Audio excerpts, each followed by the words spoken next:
पुलगावरून 8 kilometre अंतरावर असलेल्या घोडेगाव Sonora मार्गावरील पूल मोठ्या अपघातांना निमंत्रण देणारा बनला आहे। जागोजागी जीवघेणे खड्डे बनले आहे।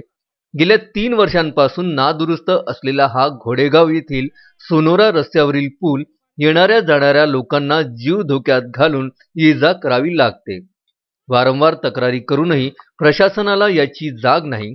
घोडेगाव गावातीलच जिल्हा परिषद सदस्य सुद्धा या प्रश्नी चिडीचूप असून देवळी तालुक्यातील आमदारही याकडे दुर्लक्ष करीत असून भाजपा आणि काँग्रेस पक्षाची अळीमळी गुपचिळी चालू असल्याने एखाद्याचा जीव गेल्यानंतरच यांना जाग येईल काय। विशेष म्हणजे मागील वर्षीही मारुतराव बांबल या घोडेगाव येथील शेतकऱ्याचा इथे अपघात यांचेसह त्यांचे बैलांना गंभीर दुखापत झाली होती।